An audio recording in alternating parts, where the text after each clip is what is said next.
ओ आ गए। तो यार आज हम बात करेंगे एजुकेशन सिस्टम की। मेरा मतलब है इंडियन एजुकेशन सिस्टम की। अभी मजा आएगा ना भिड़ो।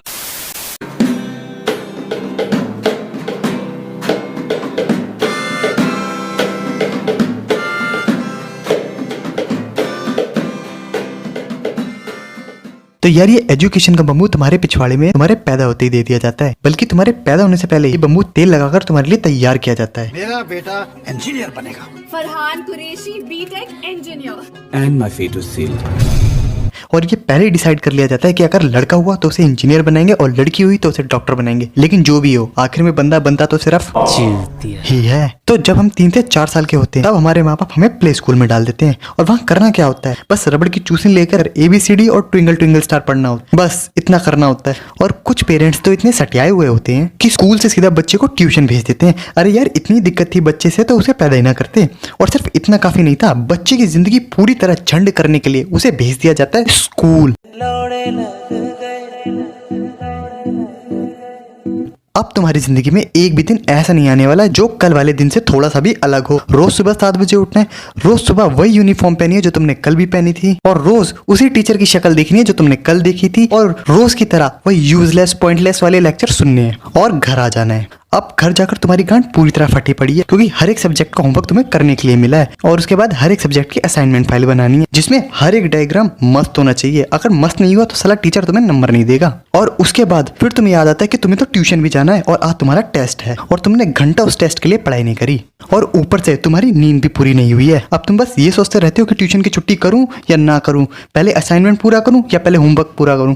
लेकिन होमवर्क तो होमवर्क है, लेकिन पहले असाइनमेंट भी जरूरी है वरना टीचर नंबर नहीं देगा। और साली नींद भी तुम्हारी पूरी नहीं हुई। बहनचोद, हर एक सब्जेक्ट को अगर लेकर भी बैठोगे ना अगर पूरा करने के लिए तो पूरा दिन कम पड़ जाएगा। और फिर अगर तुमने सुबह सुबह उठकर अपने मम्मी पापा से बहाना बनाया, पापा आज मैं घर रुक सकता हूँ? नहीं, मैं क्या करूँ अगर सर दर्द हो रहा है? तू फिर भी जाएगा? चलो उठो, स्कूल का टाइम हो गया। लेकिन किसी को घंटा फर्क नहीं पड़ता। अब तुम्हारी जिंदगी पूरी तरह झंड है और ये सिलसिला तब तक चलेगा जब तक तुम स्कूल से या तो पास आउट ना हो जाओ या फिर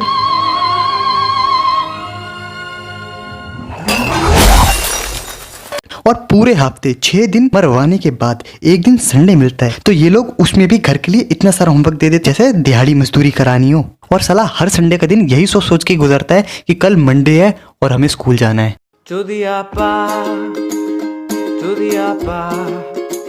अब मुझे ये समझ में नहीं आता कि हुमायूं का जन्म कहाँ हुआ, बाबर क्यों पैदा हुआ और कोलंबस कहाँ आया, किसकी खोज करी। I don't care. तुम ये बताओ कि आज की जनरेशन मॉडर्न जनरेशन के टाइम पे वो किस चीज में काम आएगी, फायदा क्या है उस चीज का।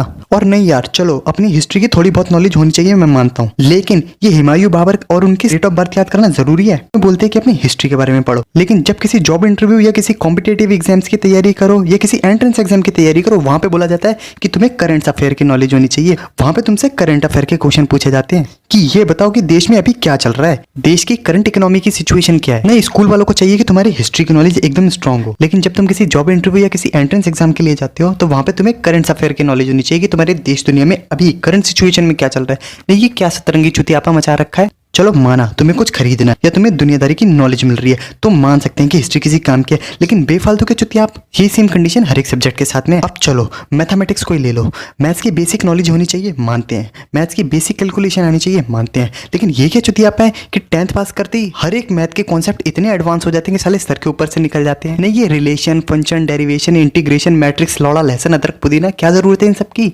नहीं कौन सी जॉब इंटरव्यू में तुमसे पूछा जाएगा कि ले भाई इस क्वेश्चन का मुझे डेरिवेटिव निकाल के दिखा। नहीं मतलब कुछ भी। और नहीं, जो सिलेबस की बुक्स, जो कॉन्सेप्ट हम आज से 10 साल पहले पढ़ रहे थे वही कॉन्सेप्ट आने वाली जनरेशन को भी पढ़ना पड़ता है। हमारे पास आउट हो जाने के बाद में न्यू बैच आएगा और उसे भी वही सेम सिलेबस, वही सेम बुक्स और वही एनसीईआरटी की किताबें और वही चैप्टर पढ़ने पड़े जो हमने पढ़ के छोड़ दिए। और फिर ये बोलते हैं कि हमारे एजुकेशन सिस्टम में कमी क्या है। अरे भाई तुम कुछ न्यू कॉन्सेप्ट ला ही नहीं रहे, यही तो सबसे बड़ी कमी है। अब देखो यार यहाँ पे किसी को झाट फर्क नहीं पड़ता कि तुम कितने टैलेंटेड हो, कितने हार्ड वर्किंग हो, फिर चाहे तुम म्यूजिक अच्छा बजाते हो, डांस अच्छा करते हो, आर्ट, पेंटिंग, स्पोर्ट्स, चाहे तुम कितने ही बेहतरीन क्यों ना हो, लेकिन सोसाइटी और तुम्हारे माँ बाप की नजरों में तुम एक झाटू हो जिसे घंटा कुछ नहीं आता। सबको ये लगता है कि ये बंदा बहुत चूतिया, ये कुछ नहीं कर पाएगा। क्योंकि हमारे यहाँ पे क्रिएटिविटी की साला कोई इज्जत ही नहीं है। क्योंकि यहाँ पे सबको चाहिए कि अगर शर्मा जी के बेटे के 96% आए तो मेरे बेटे के 98% आने चाहिए। शर्मा जी के बेटे का अगर 60 लाख का पैकेज लगाए तो मेरे बेटे का 80 लाख का पैकेज लगना चाहिए। शर्मा जी के बेटे ने अगर इंजीनियरिंग करी है तो मेरा बेटा भी इंजीनियर बनेगा। शर्मा जी के बेटे ने अगर IIT फोड़ी तो मेरा बेटा भी IIT फोड़ेगा। मतलब बच्चों से पूछा ही नहीं जा रहा कि तुम्हें करना क्या है, उन्हें सीधा ऑर्डर दिया जा रहा है कि सुनो तुम्हें ये करना है, ये बनना है, बस खत्म। और फिर इनकी अपेक्षाओं के बोझ के तले बच्चा नीचे दब के मर जाता है। और ये बात वो उन्हें कई बार समझाता है, लेकिन माँ बाप को तब तक समझ में नहीं आती जब तक एक ऐसी घटना ना हो जाए जिसकी उन्हें उम्मीद नहीं होती।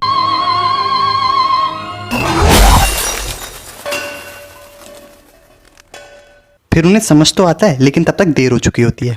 बेसिकली हमारे एजुकेशन सिस्टम में बच्चों को बच्चा ना मानकर रोबोट माना जाता है, साला ज़ॉम्बीज़ माना जाता है, जिन्हें होमवर्क लिखवाओ, हॉलीडे होमवर्क करवाओ, असाइनमेंट बनाओ, साइंस प्रोजेक्ट बनाओ, सिर्फ फाइल्स बनाओ, कॉपी बनाओ, रजिस्टर बनाओ, सबके पन्ने भरते रहो बस, और कुछ मत करो। उन्हें सिर्फ किताबी नॉलेज दी जाती है, सिर्फ थ्योरेटिकल नॉलेज, लेकिन प्रैक्टिकल नॉलेज बिल्कुल जीरो, नल्ला।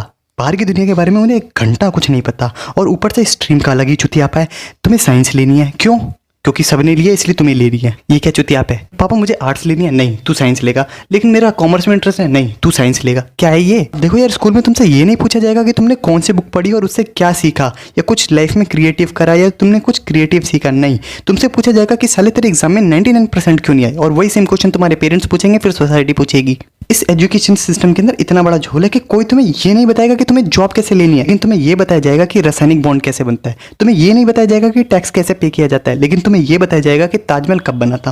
तुम्हें ये नहीं बताया जाएगा कि वोट कैसे डाला जाता है, लेकिन तुम्हें ये बताया जाएगा कोलंबस भोसले वाला था। लाइसेंस कैसे बनता है, किसी बिजनेस को कैसे रन किया जाता है, इंपॉर्टेंट डॉक्यूमेंट्स क्या होते हैं, लाइफ के अंदर अगर डिप्रेशन आ जाए तो उस सिचुएशन को कैसे हैंडल करते हैं ना, ये सब बिल्कुल नहीं सिखाना बच्चे को, सिर्फ किताबी नॉलेज। और फिर जब वो बाहर निकलते हैं तो उन्हें घंटा कुछ समझ में नहीं आता। अब ये सारी बातें तो उन्हें तब समझ में आएगी ना जब बच्चे को कुछ रियल नॉलेज दी होगी। किताबी रट्टा मरवा कर अगर 100% भी ले आए बच्चा तो उस नंबर का क्या फायदा है? साला 2 साल बाद तो उस मार्कशीट को कोई पूछेगा भी नहीं। और जब तुम अपनी 12th पास कर लेते हो और कॉलेज एडमिशन के लिए जब धक्के खाते हो या जॉब के लिए धक्के खाते हो, तब तुम्हें पता चलता है कि साला मार्क्स से अच्छा होता है कि अगर किसी अपनी एबिलिटी, किसी टैलेंट या अपने किसी पैशन को शार्प करता, वो काफ़ी बेहतर रहता। क्योंकि किसी भी जॉब इंटरव्यू में तुम्हारे मार्क्स को सेकेंडरी प्रेफरेंस दी जाएगी। फर्स्ट प्रेफरेंस जो होगी वो मिलेगी तुम्हारी नॉलेज के बेसिस पे। तुम्हें नॉलेज कितनी है, तुम्हें प्रैक्टिकली कितनी नॉलेज है, तुम भारी से भारी सिचुएशन को कैसे हैंडल कर पाओगे। लेकिन हमारे यहाँ के बच्चों को तो सिर्फ किताबी नॉलेज दी जाती है, तो ये चीज़ होती है बिल्कुल नल्ला हो गए। अब जिसको बाहरी प्रैक्टिकल नॉलेज है वो तो निकल जाएगा, लेकिन जिसके 100% मार्क्स है लेकिन उसे बाहरी दुनिया की नॉलेज, भाई साहब उसके तो लौड़े लग जाएंगे। और तब हमें एहसास होता है कि साला हमारे एजुकेशन सिस्टम ने तो हमें ये सिखाया ही नहीं। और ये डिफरेंस है हमारे और बाहर के लोगों में। बाहर के देशों में बच्चों को सिखाया जाता है कि टेक्नोलॉजी का कैसे यूज़ किया जाता है, प्रैक्टिकल एग्जाम, इंटर्नशिप्स, उन्हें एक्सपीरियंस कराया जाता है उस चीज़ का जो वो करना चाहते हैं। तो उन्हें एक आइडिया मिल जाता है कि हम ये पढ़ाई क्यों कर रहे हैं और किस लिए कर रहे हैं। उनके पास एक रीज़न होता है।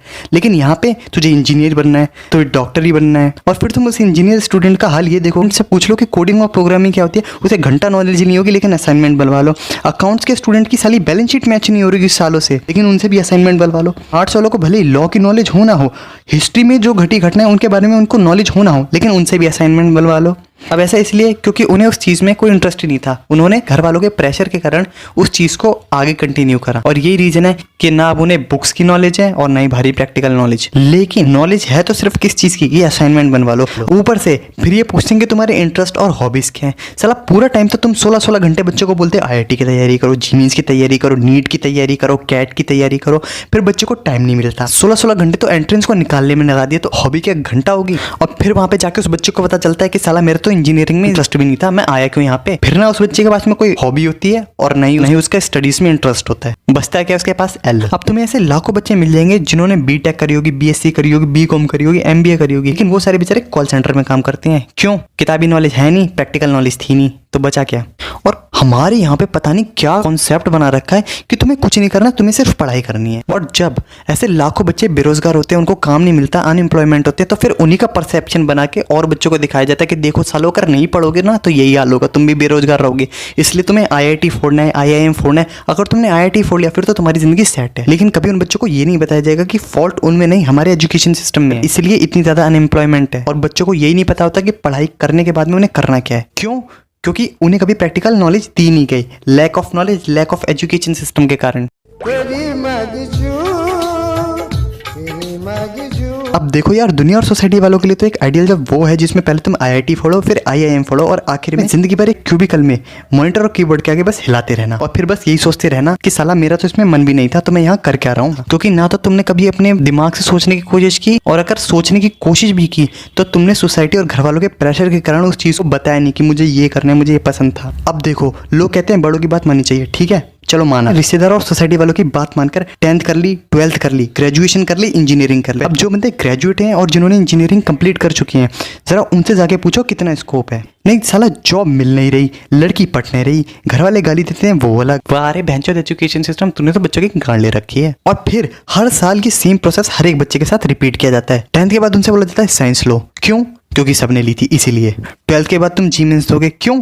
क्योंकि तुम्हारे सारे भाइयों ने दी है। तुम्हें IITian बनना है, क्यों? क्योंकि IIT वाले कभी बेरोजगार नहीं रहते, उन्हें जॉब दी थोड़ी ना जाती है, कंपनी ज्वाइनिंग लेटर उनके पिछवाड़े में देके जाती है और कहती है सर प्लीज प्लीज मेरी कंपनी को ज्वाइन कर लीजिए, नहीं तो मैं अपनी कंपनी में आग लगा दूंगा। अब तुम भी बोलोगे वाह जिंदगी है तो ऐसी IITian वाली, पहनचो बढ़िया पैकेज, बढ़िया जिंदगी। अजी घंटा, ऐसा कुछ नहीं है। रियलिटी में सभी IITian से स्टूडेंट्स को प्लेसमेंट नहीं मिलती, कुछ एक आदि बेचारे रह जाते हैं, और ये बात तुम्हें साला कोई नहीं बताएगा। फिर वो बच्चा जिसकी प्लेसमेंट नहीं हुई, फिर वो ना तो घर का रहता है ना ही घाट का, और रिश्तेदार अलग से बेइज्जती करते हैं, वो अलग, वो भी अपना पल्ला झाड़ लेते हैं। अब मेरा मतलब ये नहीं है कि तुम पढ़ाई ना करो, डीमोटिवेट हो जाओ, एटलीस्ट तुम्हें ग्रेजुएशन करनी है, तुम्हें बैचलर्स पास होना जरूरी है, नहीं तो दुनिया की नजरों में तुम एक अनपढ़ चूतिया कहलाओगे, और ये हार्श रियलिटी है। अगर डिग्री नहीं होगी तो कोई बाप अपनी बेटी नहीं देगा और मालिक नौकरी नहीं देगा। हाँ पता है मुझे घंटा जॉब नहीं मिलनी, लेकिन फिर भी एक होप तो रहेगी कि हाँ मैं ग्रेजुएट हूँ। तो अगर तुमने फाइनली सोच लिया कि तुम्हें ग्रेजुएशन करनी है, तो साला उस फील्ड में करो ना जिसमें तुम्हें इंटरेस्ट है। मान के चलो जैसे किसी स्टूडेंट को वीडियो एडिटिंग और फोटोशॉप आती है तो वो सिनेमेटोग्राफी कर ले, किसी को स्पीच डिलीवरी आती है वो मैस कम्युनिकेशन कर ले, किसी को प्रोग्रामिंग कोडिंग अच्छी लगती है वो कंप्यूटर साइंस कर ले, किसी को बैंक सेलिंग का शौक है वो BBA कर ले, किसी को बिजनेस मार्केटिंग की नॉलेज है वो MBA कर ले, किसी को गेमिंग का शौक है वो गेमिंग चैनल खोल ले। भाई स्कोप हर चीज में है, लेकिन सिर्फ तब जब तुम दिल से डेडिकेट हो उस चीज को करने के लिए, ना कि किसी का प्रेशर तुम्हारे सर के ऊपर हो। और ये चीजें स्कूल में तुम्हें कोई नहीं सिखाएगा जो मैं बता रहा हूँ। तुम्हें कोई चीज आती है या तुम्हें पसंद है तो तुम्हें एक बार उसे अपने पेरेंट्स को जरूर बताना चाहिए। नहीं मम्मी, नहीं पापा, मुझे इंजीनियरिंग नहीं करनी, मुझे डॉक्टर नहीं बनना, मुझे ये करना है। भले ही माँ बाप नाराज होंगे, लेकिन भाई तुम्हारे आने वाले कई साल बच जाएंगे, तुम्हारा टाइम बच जाएगा, तुम्हारी जिंदगी बच जाएगी। और हाँ, मैं मान सकता हूँ कि किसी किसी के माँ बाप बहुत स्ट्रिक्ट होंगे, वो नहीं मानेंगे। तो भाई तुम्हें फिर ये करना पड़ेगा कि 24 घंटे में से 12 से 14 घंटे तुम्हें वो करना पड़ेगा जो तुम्हारे पेरेंट्स तुमसे जाते हैं, और बाकी के अपने 4 से 5-6 घंटे तुम्हें अपने पैशन को डेडिकेट करने पड़ेंगे, जो तुम करना चाहते हो, जो तुम बनना चाहते हो, जिसमें तुम्हारा इंटरेस्ट है। अब मैं जानता हूँ मुश्किल है, लेकिन अगर तुम सच्ची में उस हॉबी या उस चीज के लिए बहुत ही ज्यादा जेन्युइनली पैशनेट हो, उससे प्यार करते हो, तो तुम पक्का उस चीज को अचीव कर लोगे। और जब तक तुम्हारी पढ़ाई खत्म होगी, पढ़ाई के साथ साथ तुम्हारी हॉबी वो भी बहुत शार्प हो चुकी होगी। तो इसके ये फायदे हैं कि जब तुम्हारे पास में इंजीनियरिंग या डॉक्टर की डिग्री होगी, उसके साथ साथ तुम्हारे पास अल्टरनेट अपना खुद का एक टैलेंट होगा, खुद की एक हॉबी होगी। सपोज इन फ्यूचर अगर तुम्हें जॉब नहीं मिलती, अगर तुम्हें वीडियो एडिटिंग आती है, तुम्हें डांस आता है, तुम्हें म्यूजिक आता है, तुम्हें गिटार बजाना आता है, तो इन चीजों में तुम ट्राई कर सकते हो। और वैसे भी आज के टाइम पे डिग्री सबके पास में है, लेकिन एक सही हॉबी, सही पैशन, सही टैलेंट हर किसी के पास नहीं है। और क्या पता अगर सब कुछ सही रहा तो तुम्हारा पैशन ही तुम्हारी जॉब बन जाए, तुम्हारी हॉबी ही तुम्हारी जॉब बन जाए। और इससे बेहतर और क्या चीज होगी कि तुम अपनी लाइफ में वो चीज करो जिसमें तुम्हें मजा आता है। तो भाई मुझे तो सिर्फ इतना कहना था कि लाइफ तुम्हारी है, करना तुम्हें है, बनना तुम्हें है, तो दुनिया को गांड मरान दो। जो बोलता है बोलने, तो क्या फर्क पड़ता है, खुद देखो सही या गलत क्या है। अब ये वीडियो मैंने इसलिए बनाई है क्योंकि मेरी एज में मेरे को बहुत कन्फ्यूजन हुई थी, और जिनका कोई बड़ा भाई बहन नहीं होता उनको बहुत दिक्कत होती है सच्ची, ये उन्हीं से पूछो। तो ये इसीलिए कि थोड़ा बच्चा कंफ्यूज ना हो, उसको मतलब पता नहीं यार, ये वीडियो मैंने बना दी ऐसे ही। अब पता नहीं मेरी बातों का कितना सेंस बन रहा है या नहीं बन रहा, लेकिन ये मेरा सिर्फ एक ओपिनियन था, हो सकता है आपका मेरे से अलग ओपिनियन हो। लेकिन अगर इस वीडियो से किसी को जरा सी भी हेल्प होती है, वो कुछ अच्छा सीख पाता है, या उसको जरा सी भी एक पॉजिटिविटी मिलती है, तो ये वीडियो मेरे लिए वर्थ होगा। तो बस आज के लिए इतना ही, वीडियो बहुत लंबा हो चुका है और भैंचो एडिटिंग करने में गांड फट जाएगी। तब तक के लिए मैं मिलता हूँ एक और नए वीडियो के साथ। जाने से पहले चैनल को सब्सक्राइब करके देना, वीडियो को लाइक करना, और मुझे कमेंट में बताना कि तुम्हें वीडियो कैसी लगी। और हाँ, रोस्ट वीडियो आने वाला है जल्दी। तब तक के लिए